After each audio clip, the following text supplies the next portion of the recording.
Hello grade 7 students and welcome to another math video lesson. I am teacher James Lauren F. De Jesus from Muntinlupa Business High School Sukat Annex.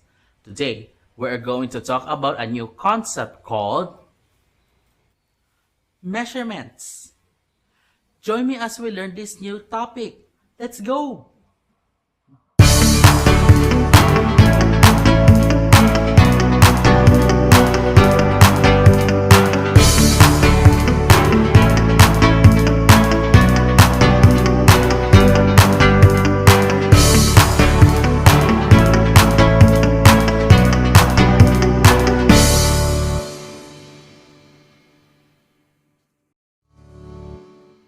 Have you ever been at least curious how things are measured? From how tall a tree is, to the weight of a cat, from the drinks we have in bottles, to the way we tell time. Have you ever wondered how us humans develop these ways of measuring things? What are these measurements? And how can we estimate the measure of an object? Measurement is a way on how humans determine the size or amount of something by assigning a number in reference to some standard. There are different kinds of standards in measurement, so one object can have different kinds of measures depending on which standard is being used. There are different standards of measurement, and these standards comply to a certain system.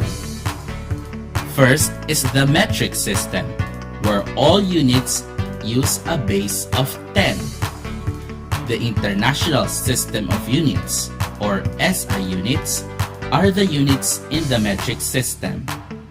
Second is the English units, where units use a different base for each standard. The United States customary units are a system of measurements used in the United States.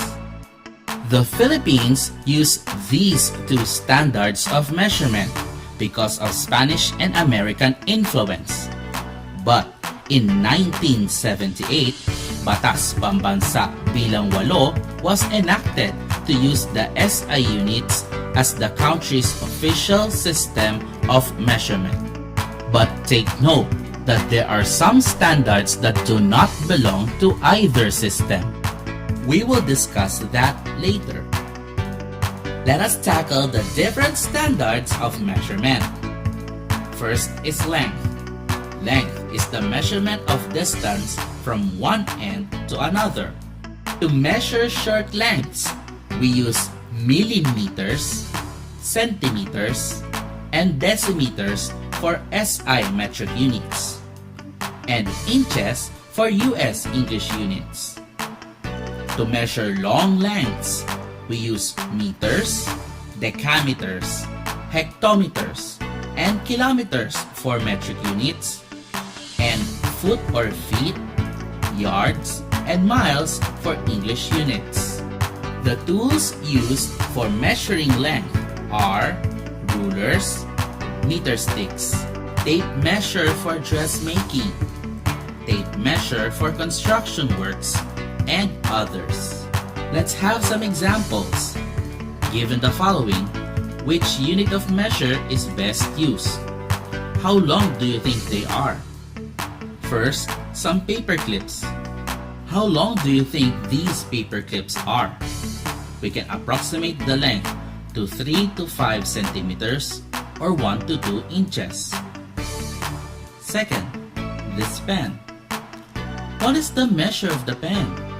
We can say that the approximate length is 12 centimeters or 6 inches.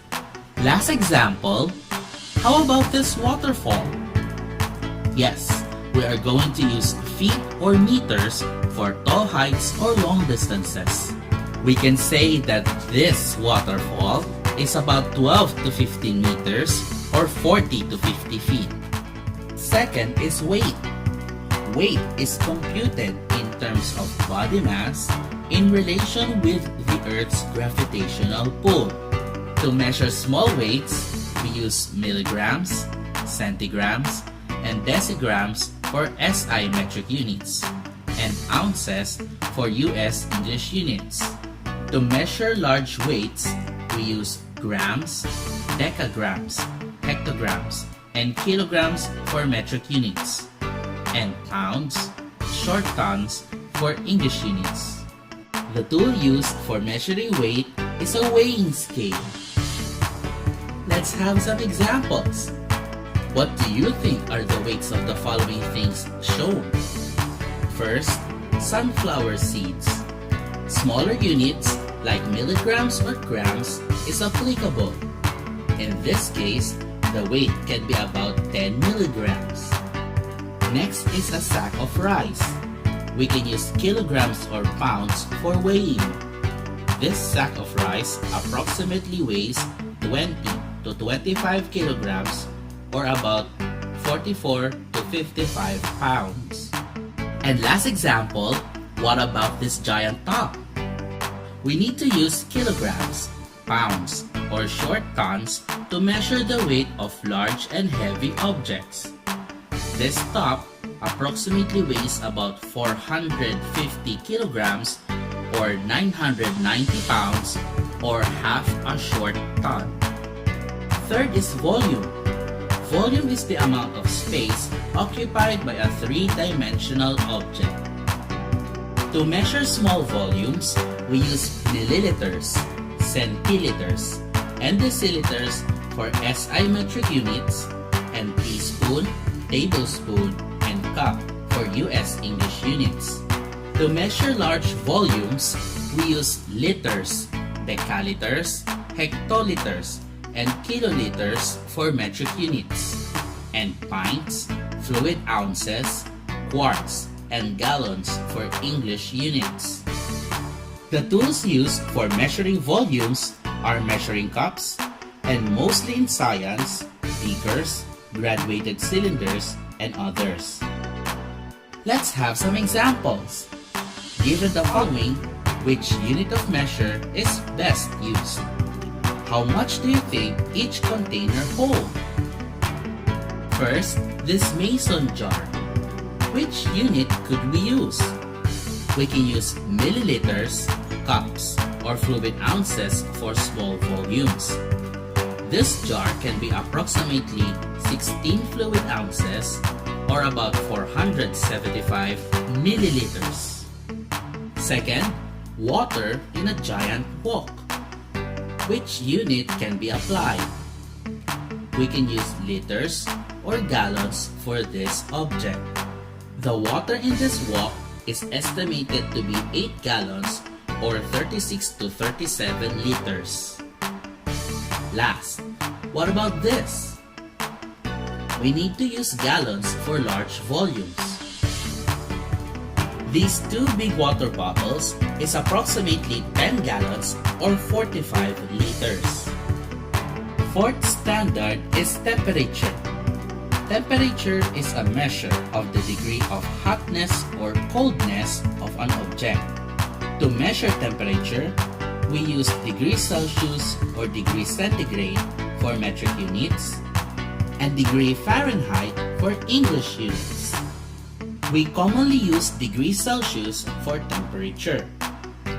There is a third unit that belongs to neither the metric nor the English system of units. Kelvin is usually used in scientific matters. Remember, the higher the number, the hotter the temperature, and the lower the number, the colder the temperature. The tool used for measuring temperature is a thermometer. Let's look at these examples. Approximate the temperature for each situation. First, boiling water. We can estimate between 80 degrees Celsius up to 100 degrees Celsius. Second, this foggy mountain range. We can have an approximation between 25 degrees Celsius down to 10 degrees Celsius. Last, what about cooked chicken?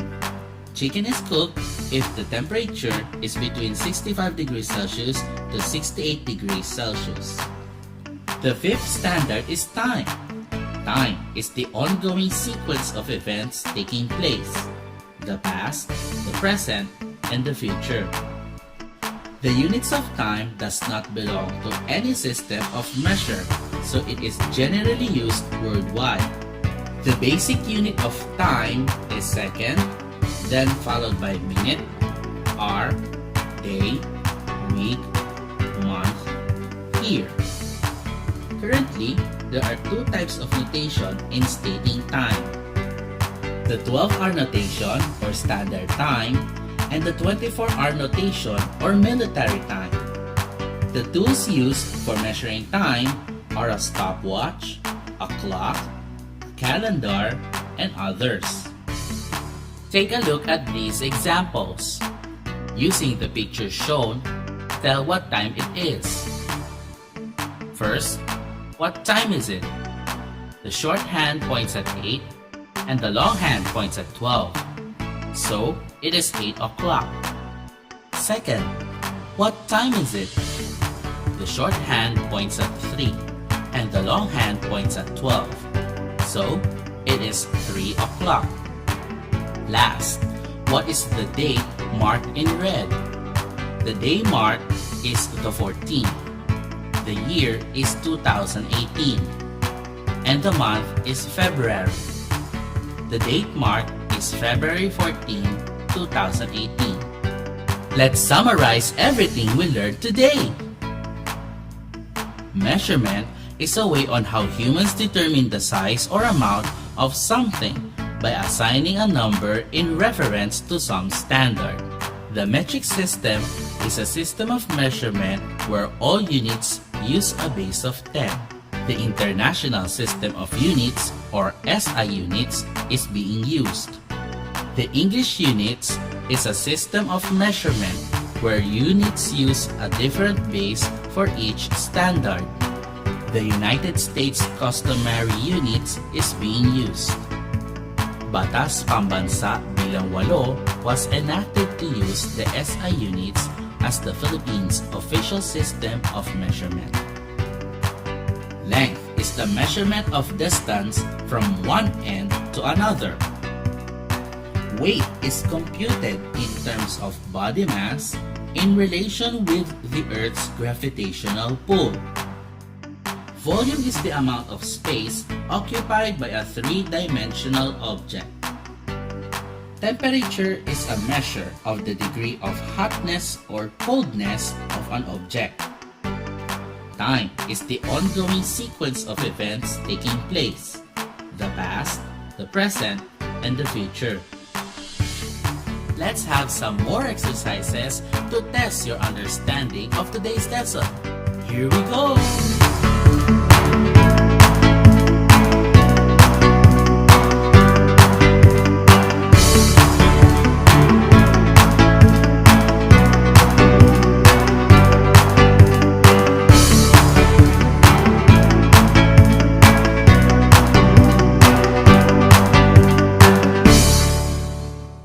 I hope you enjoyed today's lesson.